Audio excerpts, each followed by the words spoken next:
Steve here on my workbench. Actually, I'm on the kitchen bench at the moment because the light's good. What I've got here is my part-built Warren Shepard 7mm N2 loco. So far, I've built the basic footplate, which is really good. So probably one of the best footplates I've ever built. I put the bunker on, the extension coal rails, the extension sides for the bunker.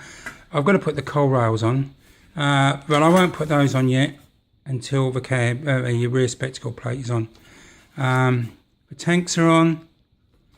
This is a one piece, so that just folds down, and these fold up, tank supports. So I've done that, that's all fitted. I've put on the saddle. It comes with two different sets of frames. It comes with shortened ones, which I've used, and these longer ones. Now I chose the shortened ones because if you put the longer ones in, you've only got the space between there and there for your wheel. And I thought, well, what happens if the chassis doesn't fit? So I thought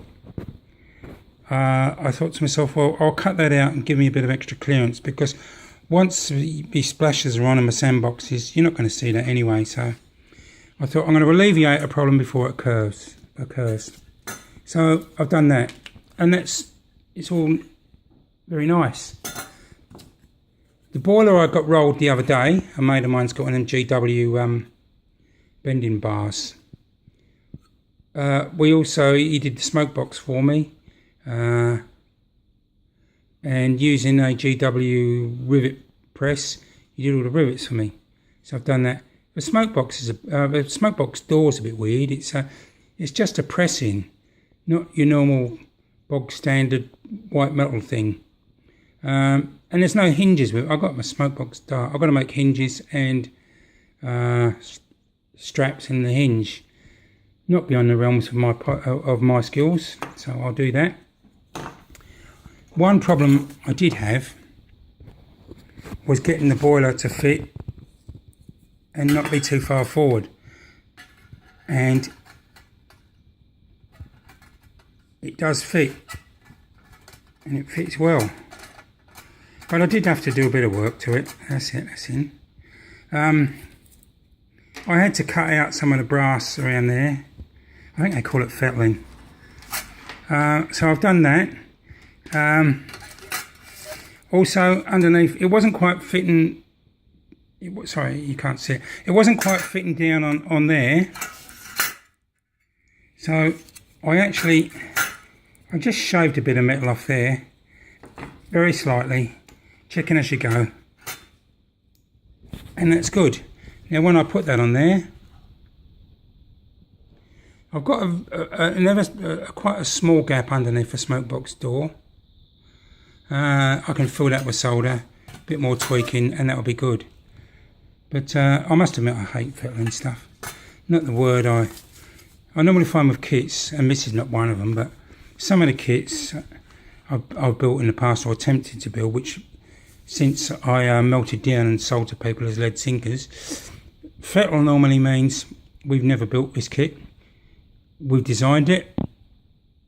There's no way it was going to work. If you can get it to work with an old bastard file and a few naff things like that, good luck, let us know.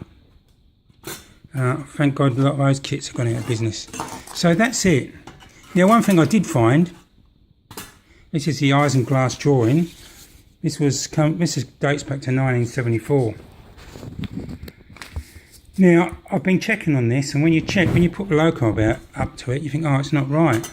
Well, I thought, well, how do I know this Isinglass Drawing's right anyway? And I thought, well, I mean, look, it looks the part to me. Whether it's 100% accurate, I don't know. Personally, I'm not that particular. But when you're checking it and you think, oh, something's not fitting, that's too far forward, is it wrong? So I just did a few checks. I thought, Okay. These two drivers, 9 foot. Now, when I went to school in the dim dark 60s, we learnt times table, and I know that 9 sevens are 63. So I've got the old verniers out, and you won't see it on here, but that is not 63. It's about 61 and a bit. Now, if that's wrong over that, you take another 9 foot. You compound an error. You know what I mean? The errors are there. Now, I suppose, depending on how these files are generated, you know, what happens if they photocopy one and they photocopy another? Well, and do photocopiers make a 100% verbatim copy, or is it a bit smaller or a bit bigger? I don't know. Depends how well they're calibrated and how much you pay for one. So if you buy some old cheapo stuff for $150, or no, about $49 on special at Aldi, probably not. Anyway, look, that's where I'm up to. If nothing else, I hope I've given you a laugh. I'm getting there. I'm pretty pleased with it. And in all fairness, I mean, look, the kit lacks some parts which I think should be included. It's just missing a few things like not casting so much, but little odd bits like the washout plugs.